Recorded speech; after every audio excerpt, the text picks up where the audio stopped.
Corona మహమ్మారి బారిన పడి మానవాళికి అందించిన వైద్య సేవలో ప్రాణాలర్పించిన వైద్య సిబ్బందిని స్మరించుకుంటూ వారి జ్ఞాపకార్థం కొవ్వొత్తుల ర్యాలీ నిర్వహించడం జరిగిందని ఈఎస్ఐ సూపరింటెండెంట్ శ్యాంబాబు తెలిపారు.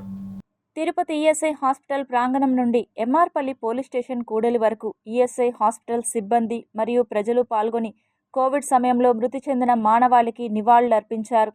ఈ సందర్భంగా శ్యాంబాబు మాట్లాడుతూ ప్రపంచాన్ని గడగడలాడించిన కరోనాలో ఎంతోమంది ప్రాణాలు కోల్పోయారని అన్నారు. వారి ఆత్మకి శాంతి చేకూరేలా భగవంతుని ప్రార్థించామని తెలిపారు.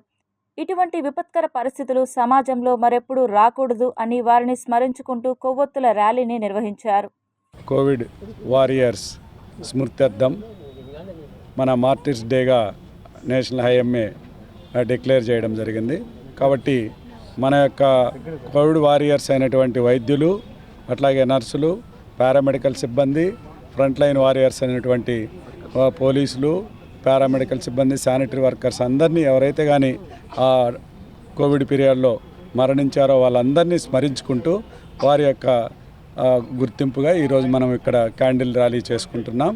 ఆ రోజు ఎవరైతే చనిపోయినారో వాళ్ళకి వైద్యుల్లో అంటే అర్హులైన కుటుంబం కొంచెం ఇబ్బందులకరంగా ఉన్నటువంటి వారి కోసం కూడా ఇండియన్ మెడికల్ అసోసియేషన్ 10 లక్షల రూపాయలు వాళ్ళ కుటుంబాలకు ఇవ్వటం జరిగింది.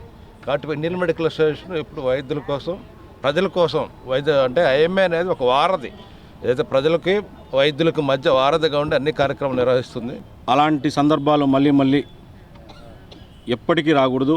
ఆ బాధ ఏ కుటుంబానికి కానీ ఏ వ్యక్తికి కానీ, ఒక డాక్టర్ ఫెటర్నిటీ నుంచి ఒక డాక్టర్ కానీ, ఒక స్టాఫ్ నర్స్ కానీ, ఒక పారామెడికల్ స్టాఫ్ కానీ, హౌస్ కీపింగ్ కానీ, పోలీసు వాళ్ళు కానీ, ఆ రోజు సేవ చేసిన ప్రతి ఎమర్జెన్సీ డిపార్ట్మెంట్ అందరికీ ఎవరికి అటువంటి సందర్భాలు మళ్ళీ కలగకూడదని మనసారా కోరుకుంటూ